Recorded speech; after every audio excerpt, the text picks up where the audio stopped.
At Law and Crime, we've seen our fair share of bad doctors, and we can add this one to the list too. Plus, you have all the elements that make this case seem like it's straight out of a movie, or maybe even a limited edition show. I'm Elizabeth Millner with Law and Crime. Now, like I said, in this case, you have all the elements that make it feel like a Hollywood script. This doctor claimed he had a cure for HIV, but he claimed he was a Turkish prince. Then there was an oil trading deal that failed, and federal prosecutors say it was that failed deal that drove the scientist to kill, or at least hired people to kill for him.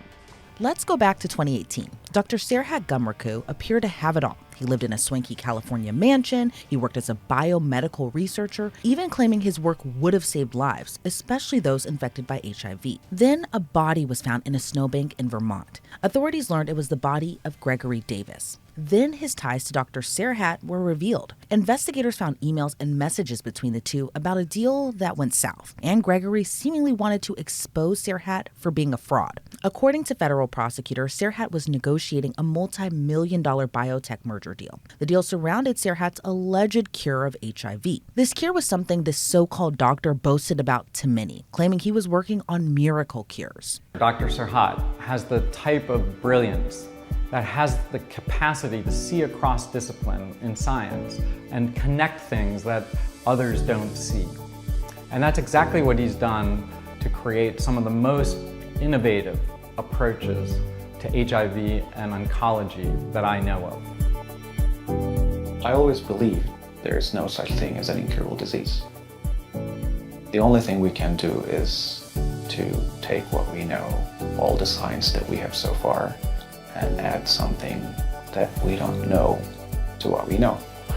Meaning we have to use our creativity, we have to use our imagination, and we have to look at things from a different perspective than the other scientists to be able to find things that they weren't able to find so far.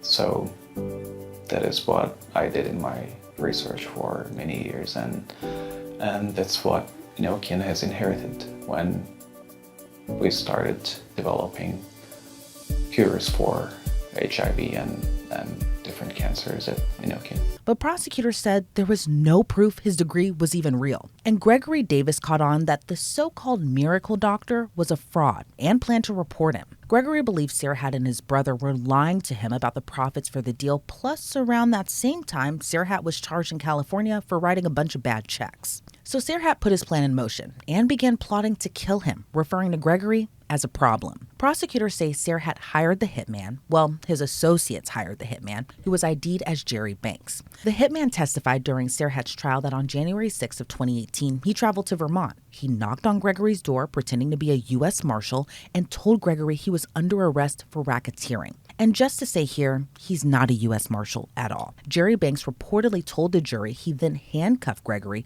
put him in a Ford Explorer that looked like a car authorities would drive, lights and all. Then 10 miles into the drive, he pulled off to the side of the road and essentially executed Gregory Banks. He fired shots into his back and his head, killing him. Then just left his body there in the snowy bank, where he was discovered the next day. What's more heartbreaking is that Gregory was the father of 6. His wife was pregnant with their 7th child at the time of his murder. Now, Serhat's defense attorney tried to paint the picture that it was actually Serhat's friend / personal assistant, Burke Arate, who was actually the mastermind. Burke was the one who got help from a former neighbor of his, who then recruited Jerry Banks, so a lot of people were caught in Serhat's web. And while Serhat's defense attorney did admit it was Serhat's money used to hire the hitman, his attorney claimed his client gave Burke the money really so he could start up a cryptocurrency operation. But the prosecution countered that theory, explaining none of the others involved had motive to want Gregory Davis dead. Serhat himself took the stand for his federal trial. He denied telling others that he wanted Gregory killed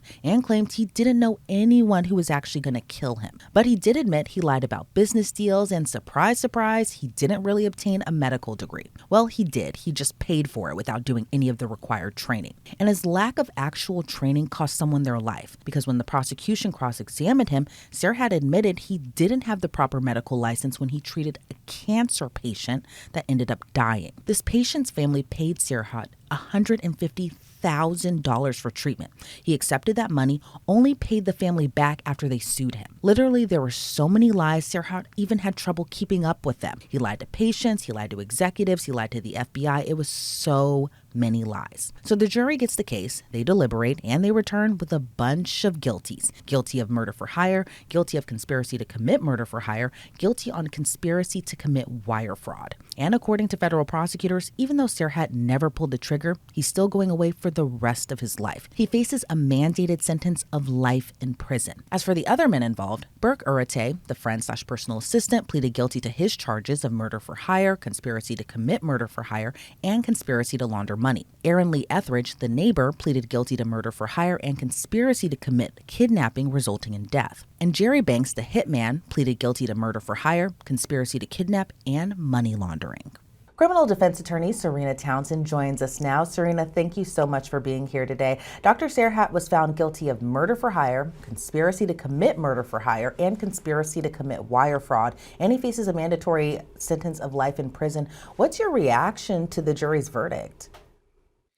I mean, I think they got it right. I'm actually just very impressed with the prosecution team here. It sounds like it was a very convoluted plot. And in order to prove a case beyond a reasonable doubt, you really have to prove every single element of the crimes that you're charging and also link him to all of the steps. Conspiracy cases are notoriously difficult to prove. So I think the jury got it right, but I'm sure it took a while to get there. And why are conspiracy cases so hard to prove? I would think they would actually be a little bit easier, mainly because you have the paper trail, you have messages and all of that sort, and plus possibly cooperating witnesses in different cases. But why are they more difficult to prove? That is true. They're usually the paper cases where you have hard evidence like that is way more reliable than even an eyewitness who says, I saw him do X, Y, and Z, because as we know, witness memory is fallible. Conspiracy, I think, is somewhat difficult sometimes simply because the law is a little bit difficult to understand for a jury. If you tell me, he assaulted her, then it's easy to kind of fit those parameters into the elements of assault. Somebody hits somebody else and causes pain. It's pretty easy. Conspiracy involves, you have to kind of get into the mindset of the defendant as well as the actions that they committed. So that's what I mean when I say sometimes it's a little difficult to prove those cases. And that makes a lot of sense, too. And are you surprised, though, given that this was a federal case, that Dr. Serhat didn't try to at least strike a deal with prosecutors for even lesser time? Because now he's facing life in prison. Yeah, it's very interesting. We never know what exactly goes on behind closed doors with respect to those negotiations. Sometimes a prosecutor's office is really strict about whether they're even going to give a plea deal to somebody. And again, it does sound like they worked for years to try to put this case together between the different investigators and the prosecutors on the team to really get this case going. So it's possible that they didn't really give him such a great deal to begin with. And then you also have the personality of the defendant to contend with. Sometimes people are like, okay, I'm dead to rights, like just get me the best deal as possible. And sometimes there are people who, are kind of arrogant. Based on the way that he was acting during the investigation, it sounds like he lied to the FBI 2 times. It doesn't seem like he's the type of person to have wanted to admit guilt, if I'm being honest. Yeah, and it seems like, and obviously I'm not a doctor, I can't diagnose someone, but it seems like there's little levels of narcissism kind of lingering throughout this case from him as well, too.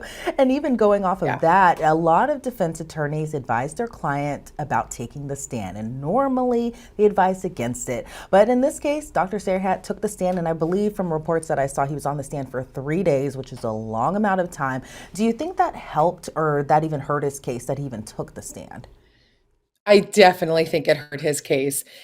Most times it's not a good idea to take the stand. Obviously, that's not a blanket rule, but for the most part, if you committed the crime and you really don't have any sort of excuse or mitigation, it's usually a bad idea. A lot of times people think that they'll be able to outsmart the attorneys if they get on the stand, and they really underestimate the amount of preparation and savviness that these prosecutors have. Again, it's just like you said, we can't diagnose him, but that little bit of potential narcissism there might have drawn him to that decision to take the stand. And what a bad idea that was. Oh, yeah, not a good idea for him.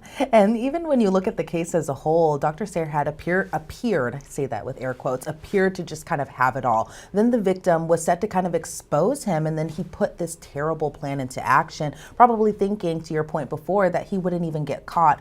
Obviously, in a lot of murder for hire cases, there's a lot of things that investigators will use against you, your messages, your paper trail, all of that stuff. But in terms of just this plan that he had and in this result, somebody died from it. What are your thoughts just overall of how he got to where he is right now? Yeah, in today's day and age, you're really not going to get away with this stuff anymore. It really used to be that, like, if you could remove yourself from the act itself, and it looks like he tried to remove himself like three times over. He hired somebody who hired somebody who hired somebody to kill this poor guy, right? So a lot of times people think that that'll work. I'll remove myself, they'll have to connect me, with this thread, and it's not going to be that easy. But honestly, in today's day and age, with electronic data, your cell phones, the triangulations of the cell sites to track where you are, your messages, the data dumps that they could do to really, get into your private life. It's much, much easier in today's day and age to make those links and to figure out what actually happened. Yeah, and investigators will always use that. We cover so many murder for hire cases that sometimes I'm astonished myself how many people think that they can get away with this just because they use somebody to use somebody to use somebody. And it's like, no, it all kind of comes back to the head of the snake there. And he was just living this double life ahead of time. He was in the same rooms as business tycoons, famous actors, healthcare executives, even working on a cure for HIV that caught the attention of many. And then something like this happens. Do you think all along he was just living a fraudulent life?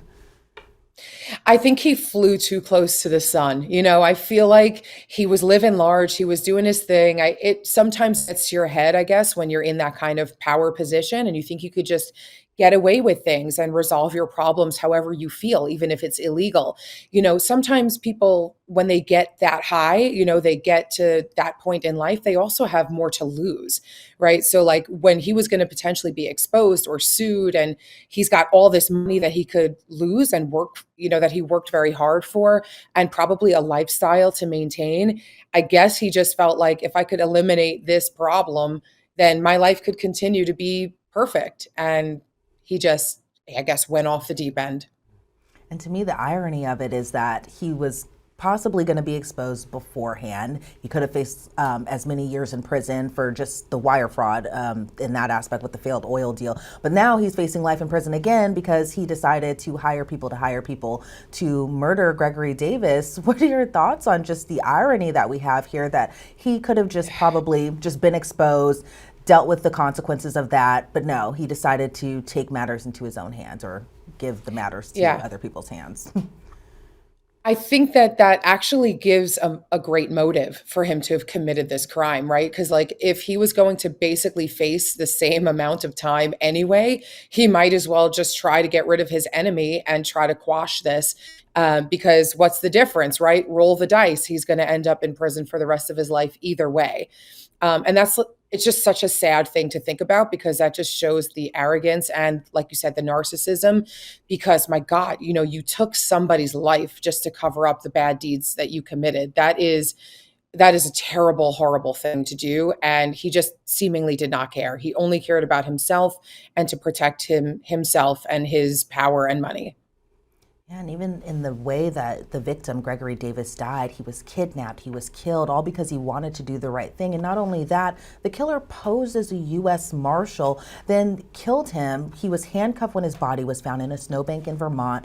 I mean, it sounds like this whole entire case is like out of a Hollywood script. But what are your thoughts on just even the way the victim died when he just wanted to do the right thing?